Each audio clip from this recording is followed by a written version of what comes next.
आज नवरात्रि की अष्टमी तिथि है। अष्टमी की तिथि को महाअष्टमी भी कहा जाता है। अष्टमी और नवमी में कन्या पूजन का विशेष महत्व है। आज माता के महागौरी स्वरूप की पूजा होती है।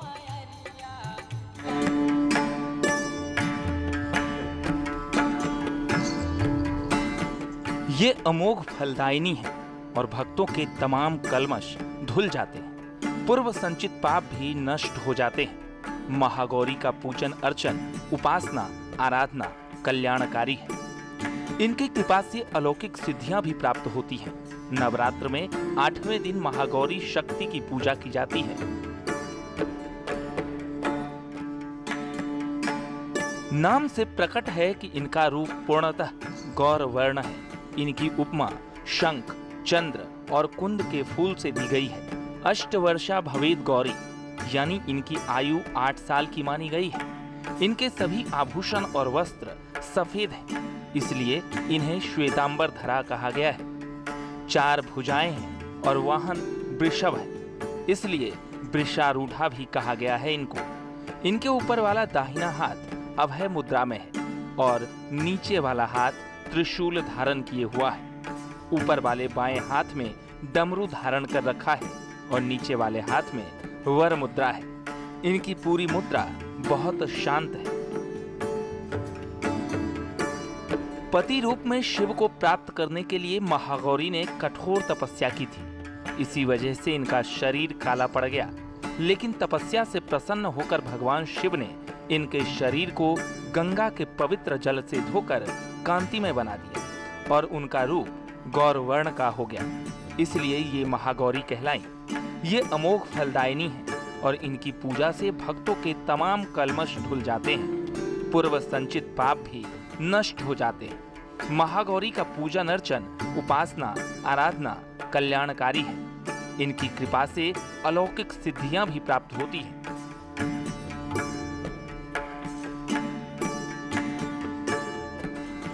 श्वेते वृषे समारूढ़ा श्वेतांबर धरा शुचि महागौरी शुभं दद्यान महादेव प्रमोदया।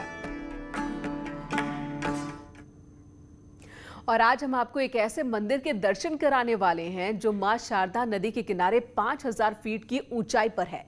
ये मंदिर 51 शक्तिपीठों में से एक है और इसकी महिमा बहुत दूर दूर तक है।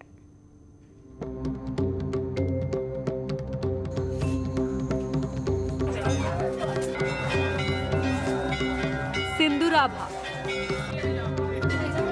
त्रिनेत्रां,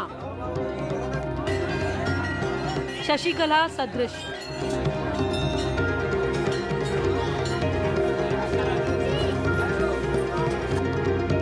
आकाश में गमन करने वाली माता की आज हम कहानी आपको दिखाएंगे, जिनके बारे में कहा जाता है कि एक बार दर्शन से मन की मुरादें पूरी होती हैं।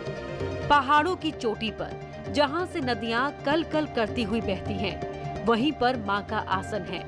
श्रीमद् भागवत में मां पूर्णागिरी के नाम से जिक्र मिलता है, तो कोई मां अन्नपूर्णा के नाम से जपता है।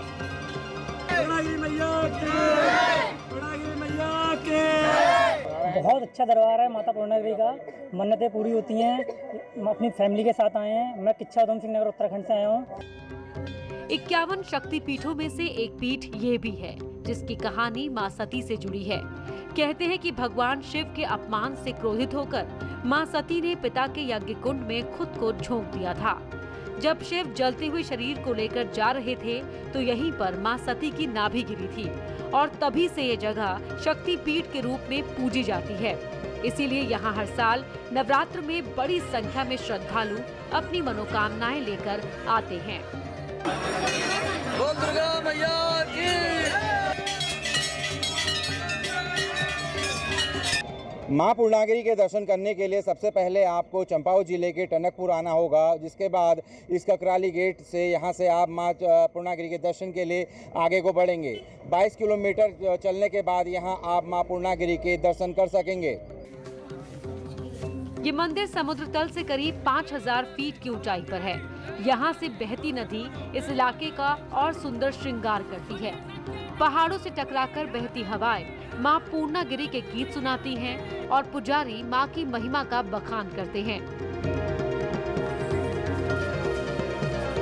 ये एक नाभि स्थल है, माता सती का नाभि अंग गिरा था। ये यहाँ से शारदा तक है, नीचे इसके चरण मंदिर है। माता शारदा के किनारे माता चरण मंदिर का मंदिर है। और यहाँ जो भी भक्त सच्चे मन से अपनी गांठ लगाता है उसकी हर मनोकामना पूरी होती है। इसीलिए इस पर्वत का नाम माँ पूर्णा पर्वत है। जिस चोटी पर माँ विराजमान है उसे अन्नपूर्णा चोटी कहते हैं, इसलिए पूर्णागिरी माँ को अन्नपूर्णा माता भी कहते हैं। भक्त टनकपुर होते हुए यहाँ तक पैदल और दूसरी गाड़ियों से आते हैं।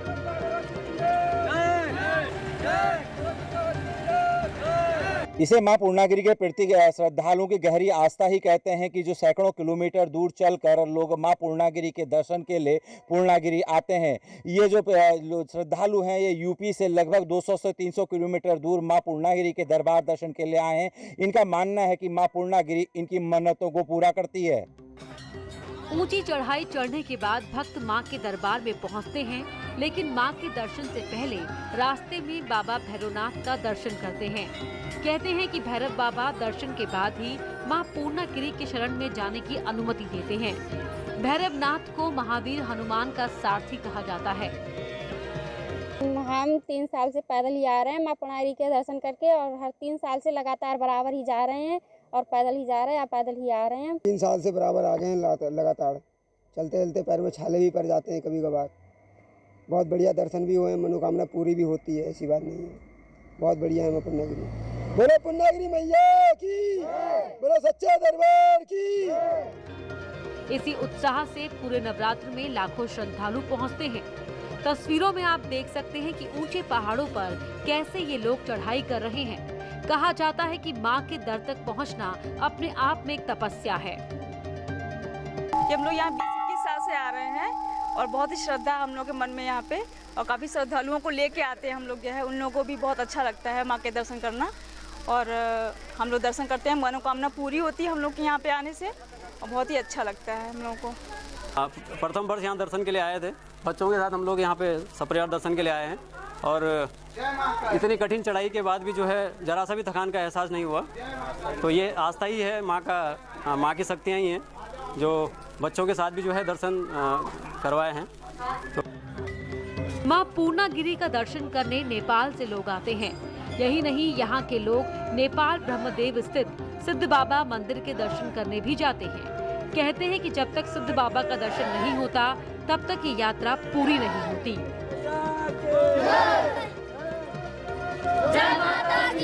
मैं डिस्ट्रिक्ट एटा से मां पूर्णागिरी के दर्शन करने के लिए आया। वहाँ मुझे संत लोगों ने बताया कि जब तक आप जो नेपाल वाले सिद्ध बाबा के दर्शन नहीं करेंगे तब तक आपकी पूर्ण कामना नहीं होगी। उसके बाद मैं पूर्णागिरी माँ के दर्शन करने के बाद नेपाल बॉर्डर के पास में सिद्ध बाबा के दर्शन करने। सिद्धेश्वर महादेव भगत के रूप में रहे और माता जी जो है शक्ति के रूप में रहे। तो सती से सती त्रेता द्वापर तक एक साथ रहते आए। जब कली का प्रारंभ हुआ तो माता जी ने वरदान दिया कि शारदा बीच में सीमाना है, आप पार बैठो, मैं यहाँ बैठती हूँ। जो मेरा दर्शन करेगा, आपके दर्शन करे बिना उसका पूर्ण यात्रा नहीं बनेगा। जब आपका दर्शन करने के बाद सिद्ध बाबा दर्शन होगा तो पूर्ण यात्रा होगा। जिला पंचायत चंपावत मेले के आयोजन करती आ रही है और मेले के दौरान जिला पंचायत का स्टाफ 12 मास मां पूर्णागिरी में आने वाले श्रद्धालुओं की सेवा करता है। और हम अपने आप को अत्यंत भाग्यशाली मानते हैं कि मां पूर्णागिरी मेले में आने वाले श्रद्धालुओं की हमें सेवा करने का अवसर मिलता है।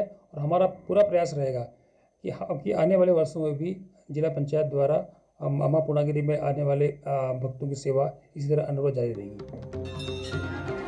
बड़ी संख्या में श्रद्धालुओं के आने की वजह से यहाँ पर हर तरह की सुविधाएं उपलब्ध हैं। यहाँ हर साल मेला भी लगता है और लाखों की भीड़ माँ के दर्शन के लिए आती है।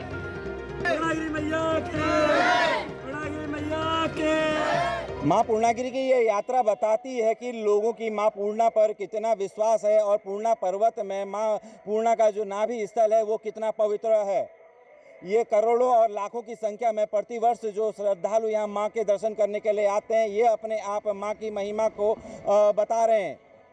कमलेश भट्ट, न्यूज़ 18, पूर्णागिरी, चंपावत। एक ब्रेक के लिए रुकेंगे, तुरंत लौटेंगे। देश में कोरोना के लगातार बढ़ते केस चुनौती का सबब बने हुए हैं। ऐसे में सरकार की भी परेशानी बढ़ गई है। स्वास्थ्य सुविधाएं मुहैया कराने के साथ ही लोगों की जान बचाना एक बड़ी चुनौती बन गई है।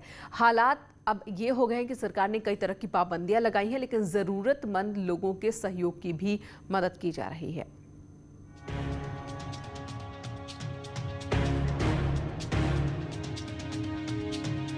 कोरोना की बेकाबू हो चुकी रफ्तार को रोकने के लिए सरकार ने अब एहतियाती कदम उठाना शुरू कर दिया है। केंद्र सरकार ने 15 मई तक तमाम ऐतिहासिक स्मारक बंद करने का फैसला लिया है। सरकार के आदेश के बाद ताजमहल समेत सभी स्मारक बंद कर दिए गए हैं।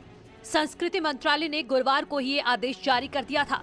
इसके साथ ही लखनऊ में भी प्रशासन ने सभी ऐतिहासिक स्मारकों को बंद करने का फैसला लिया है। कोविड के बढ़ते कहर के बाद कई राज्य सरकारों ने सख्त पाबंदियां भी लगाई हैं। दिल्ली में नाइट कर्फ्यू के साथ साथ वीकेंड लॉकडाउन भी लगाया गया है, जिसका असर देखने को भी मिल रहा है।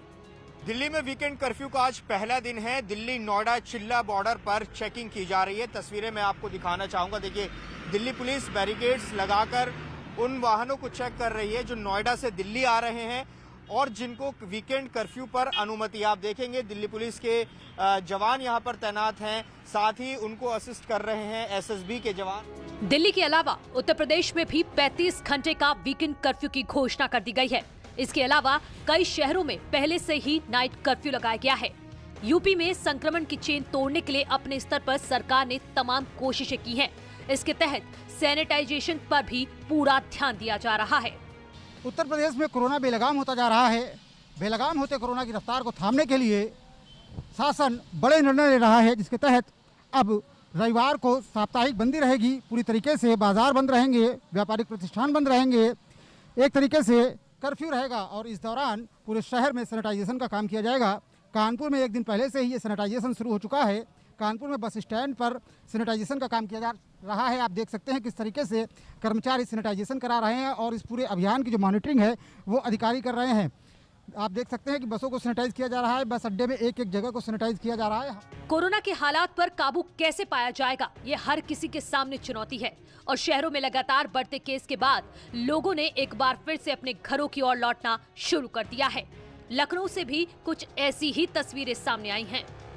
यहाँ पर जो बसें जा रही हैं वो पूरी खचाखच भर के जा रही हैं। इन लोगों को बसों का इंतजार करना पड़ रहा है। पूरे पॉलिटेक्निक चौराहे की अगर बात करें तो ये मजदूर वो हैं जो अब अपने घरों की ओर वापसी कर रहे हैं। ये मजदूर यहाँ दैनिक दिनचर्या में मजदूरी के साथ साथ कोई मिस्त्री का काम करता था, लेकिन कोरोना के बढ़ते संक्रमण को लखनऊ में देखते हुए ये अब वापस अपने अपने गाँव की ओर चल दिए हैं। चुनौतियां हर किसी के सामने हैं, लिहाजा हर कोई अपने तरीके से इस महामारी से बचने की कोशिश भी कर रहा है।